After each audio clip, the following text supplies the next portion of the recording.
y podemos medir su éxito con cifras del propio Consejo de 2018, donde ustedes han tenido una venta de prácticamente 5.3 millones de litros de tequila comercializados nacionalmente y 14.4 millones de litros de tequila exportados. O sea, esas son cifras que me parecen impresionantes. Y bueno, estos son los datos del Consejo. Yo no tengo otros datos. Esos son los del Consejo. Pero bueno, creo que es importante porque esta industria, que podríamos decir que empezó desde la época de la colonia, ahora sí, como dice el presidente, cuando los búfalos pastaban en Nueva York, ¿no? Esta que empezó, la realidad de las cosas es que esta industria tuvo su desarrollo, su crecimiento en los años 70 y 80 por el reconocimiento de la denominación de origen.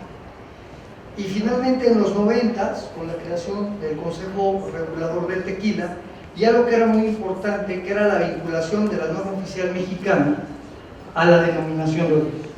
Entonces, estas son las cosas que me parece que hacen que la industria crezca ahora como la tenemos, ¿no? A mí me toca participar en el desarrollo de la industria en los principios de la última década del siglo XX, suena como hace muchos años, ¿no? Pues sí, sí son. Entonces, estamos hablando de los 90, ahí nos toca participar, y para mí en ese momento había sido realmente un privilegio que me hubiera tocado ocupar un puesto que tenía que ver con la regulación de la bebida que siempre ha sido la bebida de mi preferencia, y aquí les consta a muchos de los que están aquí sentados. Entonces me tocó el privilegio de regular la bebida que pues, sigue siendo mi bebida preferida. Creo que lo primero que hay que reconocer es que la bebida que hoy conocemos como tequila no es la bebida que en mi juventud bebía yo como tequila, ¿no? Son dos cosas completamente diferentes. En aquellos años de mi juventud, que bebía tequila, pues era una bebida barata, no era de gran calidad, nos ayudaba a todos los jóvenes a ponernos hasta las chanclas de manera barata y concreta, y rápida. Entonces no era lo mismo, y no tenía obviamente el prestigio que hoy día el tequila tiene en el mercado, ¿no?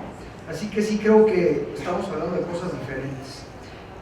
A mí me tocó llegar a ocupar el cargo de director general de normas en 1993, enero de 1993, y aquí hoy tengo que hablar de mi colega, y en ese entonces yo sí recuerdo haber llegado a una dirección en donde, y lo voy a decir con toda claridad, no había mucha cohesión dentro de la industria, ¿no? Había una serie de denuncias de unos contra otros porque decían que había prácticas desleales porque no cumplían con la norma oficial mexicana, y que unos no le ponían agave y que le ponían piloncillo, y además tenemos un problema serio porque la Dirección General de Normas, que era quien tenía la obligación de verificar e inspeccionar el producto, pues me decían: es que tus inspectores pues más bien favorecen a unos y desfavorecen a otros, y bueno, era todo un evento, ¿no? Entonces fue interesante porque en ese medio que estaba en ebullición, pues estábamos por el otro lado en la negociación del TLC, ¿no? Entonces había como dos cosas ahí diferentes. Queríamos tener una industria consolidada, sólida para las negociaciones del TLC, pero aquí teníamos digamos, disensión interna dentro, digamos, de la industria. Entonces creo que las condiciones también eran diferentes porque obviamente la producción de tequila era menos de la mitad de lo que se produjo en 2018. Recuerdo en aquel entonces que obviamente el consumidor más grande de tequila no eran los mexicanos, eran los Estados Unidos, se consumía más el tequila en Estados Unidos. Fundamentalmente recuerdo en aquel entonces porque la bebida de preferencia de los gringos era el cóctel margarita, igual para ponerse hasta las chanclas, ¿verdad? Y me acuerdo perfecto que me decían: es que estamos exportando tequila a razón de algo así como 8 centavos de dólar por galón, así que eso nos daba más o menos una idea de dónde estábamos parados. Por el otro lado, también recuerdo que estaba amenazada la denominación de origen porque habían aparecido bebidas con el nombre de tequila en España, en Portugal, en Japón, ¿no? Entonces, realmente estábamos hablando de otras condiciones de la industria. Yo creo que ha cambiado sustancialmente porque cambió también en su momento la regulación.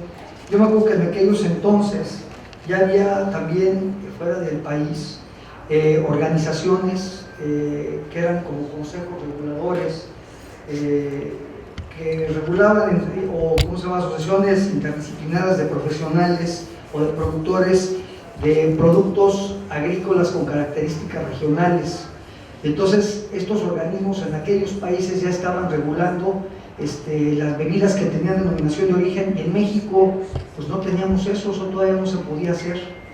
En aquel entonces, la ley de normas, pesas y medidas, y la sucesora que fue la ley sobre metodología y normalización, se dedicaban básicamente a cuidar los temas de salud, de seguridad, y había algo que me daba mucha risa y aquí lo apunté porque así lo decía: había que hacer normas oficiales para que satisfacieran las necesidades y usos de los productos para lo que estaban destinados. Entonces, las normas oficiales mexicanas cubrían de todo, menos el tema real de proteger la denominación.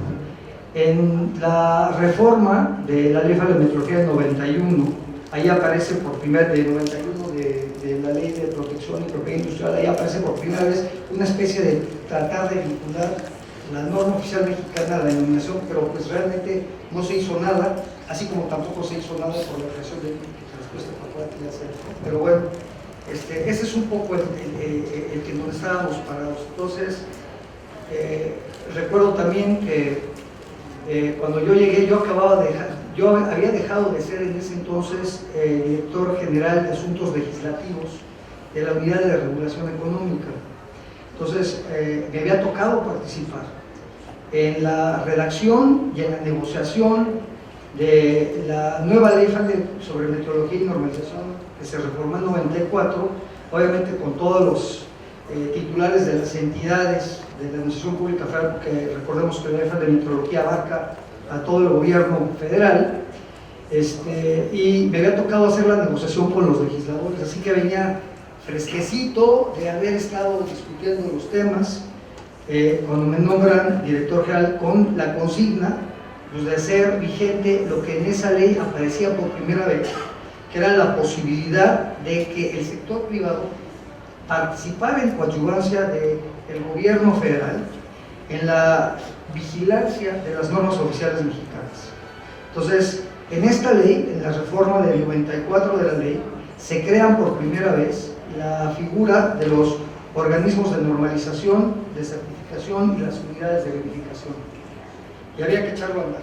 Entonces, ahí es donde la industria tequilera tiene por primera vez la oportunidad de que pueda crear un consejo regulador que pueda vigilar el producto que a ellos les preocupa, que es el tequila. Entonces, esta reforma se vuelve importantísima por eso mismo. A mí me toca llegar en ese preciso momento a la Dirección General de Normas para crear estas figuras nuevas que preveía la ley.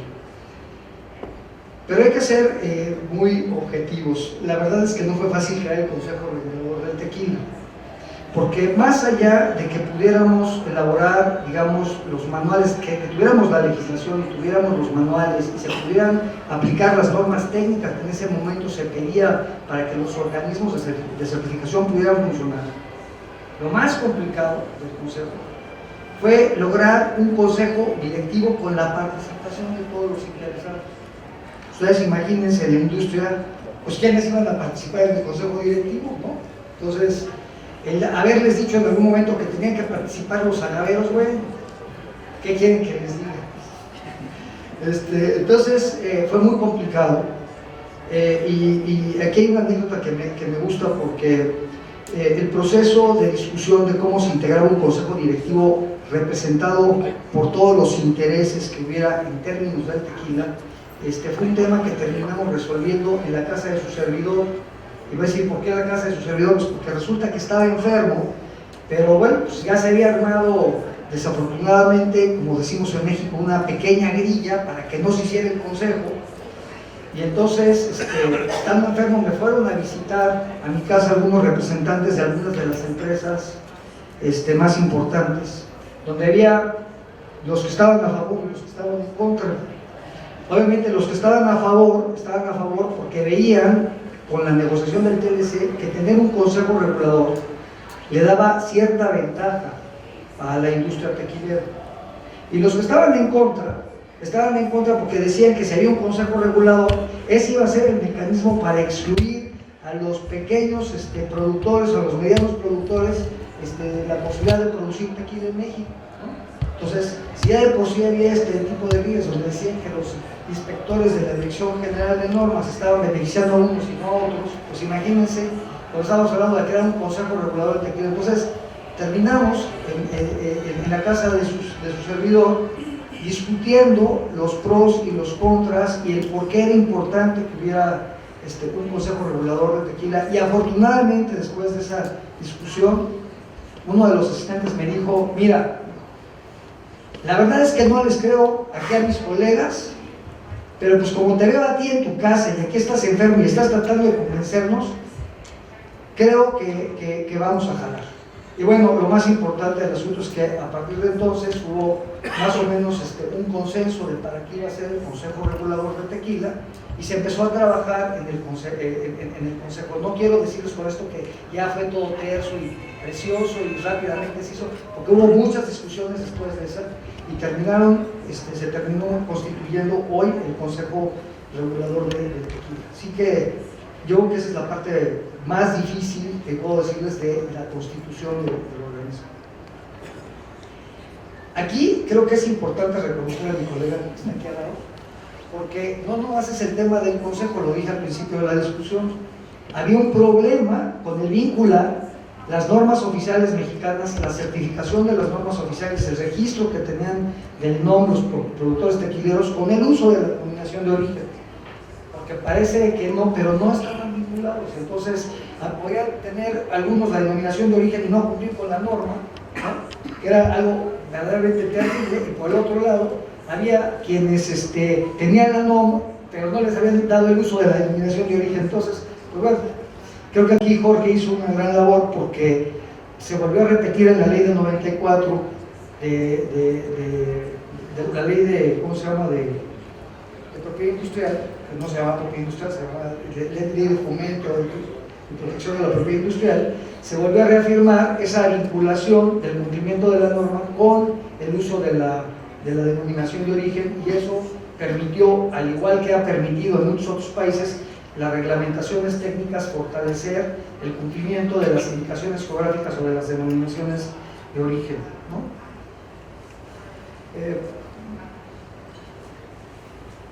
Creo que en términos de resultados podemos decir que el Consejo Regulador del Tequila ya ha dado una gran muestra de que efectivamente pues, ha sido un elemento fundamental para el crecimiento de la demanda del producto, no solamente nacional, sino internacionalmente. Y vuelvo a repetir las cifras, ¿no?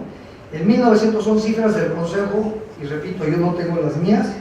Estas son las cifras del Consejo. En 1995 se vendían 8.3 millones de litros, y en 2018 ya se vendían 19.7 millones de litros, se produjeron 19 millones de litros de tequila. Así que está muy claro lo que hizo ahora. Gracias a esto, gracias a lo que hizo el Consejo, hoy tenemos otros consejos. Tenemos el Consejo Regulador del Mezcal, tenemos el Consejo Regulador del Bacanora, tenemos el Consejo Regulador de la Charanda y del Sotol. Así que esos pasos que dio este Consejo Regulador le han permitido a otros tener también sus consejos. Me voy a adelantar un poquito porque ya me tocaron la campana, entonces ya no les voy a hablar de lo demás, pero lo que les quiero decir es cuáles son los temas que creo yo que son un reto para el Consejo. O sea, creo que ya hablar más del Consejo y decir que ya logró los objetivos para los cuales fue creado, pues creo que ya es suficiente. Creo que lo que les debo decir es qué es lo que nos falta, ¿no? Y yo creo que lo que nos falta es lo mismo que le falta a todo el sistema de normalización y certificación, que es que las normas voluntarias sean las que predominen en el mercado. ¿Y por qué digo que las normas voluntarias? Porque las normas voluntarias son aquellas que los consumidores velan porque se cumplen. O sea, se cumplen no porque el Estado las impone, se cumplen porque los consumidores están convencidos de que es la única manera en que van a defender o proteger la calidad de los productos que están consumiendo. Y creo que eso es algo que todavía no ha logrado el sistema de normalización mexicano. Si lo hubiera logrado, los tratados de libre comercio serían muy difíciles de negociar, que es un poco lo que nos ha pasado en algunos otros países, en Estados Unidos y en Europa, cuando nos dicen, sí, pero esto no se puede negociar porque esto lo impone, digamos, el consumidor, ¿no? Entonces esa parte nos ha faltado y creo que desde mi punto de vista es el reto que tiene el Consejo Regulador, porque hoy día, si somos objetivos, los consumidores organizados pueden lograr el incremento del consumo de ciertos productos o lo pueden bloquear. Y creo que los consejos reguladores en el mundo, al igual que el nuestro, se han dedicado a mantener las relaciones con los productores, los distribuidores, con las agencias gubernamentales, ¿no?, para proteger las denominaciones de origen de propiedad industrial o las que regulan las bebidas alcohólicas, pero poco hemos hecho por concentrarnos en que los consumidores sean los principales actores del mercado. Y creo que ahí hay un importante campo que tenemos todavía que explotar. Creo que lo que habría que lograr, o sea, está muy claro, ¿no? La percepción del tequila en el mundo sigue siendo esa, y lo vemos en las películas, en la televisión, en donde el tequila lo consume la persona que está triste, enojado, preocupado, va y se siente en la barra de un bar y se agarra, se echa unos shots de tequila y se pone hasta las chanclas, y esa es la manera como se conoce el tequila en el mundo, a diferencia de la manera en cómo se ve el whisky o el coñac o los vinos, ¿no? Entonces cuando los vemos en la televisión, en las películas, los vemos consumidos por los políticos discutiendo temas de Estado, o los vemos por los grandes empresarios cerrando contratos, entonces están tomándose su coñaquito, y eso no lo vemos con el tequila. Eso quiere decir que la percepción de nuestro producto en el mundo no es la que nos gustaría que fuera, y creo que habría que cambiar eso, y ahí hay un nicho de oportunidad importantísimo, porque lo que tendríamos que buscar es que ahora viéramos eso, pero consumiendo tequila de otra manera, ¿no? Entonces, hay un nicho de oportunidad importante para hacer uso de las redes sociales, que hoy día pueden vincularnos a nivel internacional. Se pueden hacer campañas a través de Facebook, de Twitter, de Instagram, de WhatsApp, en la que podamos lograr que los consumidores sean los principales actores. Hay aquí clubs digamos, de catadores de vino, de catadores de coñac.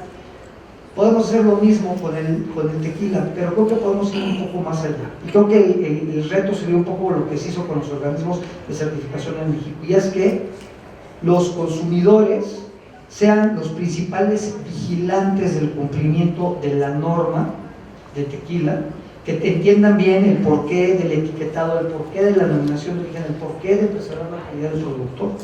Y creo que si el Consejo Regulador se dedica a crear estos clubes de tequila alrededor del mundo, vamos a incrementar no solamente el consumo de tequila, sino el consumo de nuestro tequila 100% y del envasado de origen. Yo creo que ahora hay que hacer a los consumidores los principales embajadores y vendedores y protectores de la denominación de origen, para que el tequila sea la bebida espirituosa de preferencia del mundo. Gracias.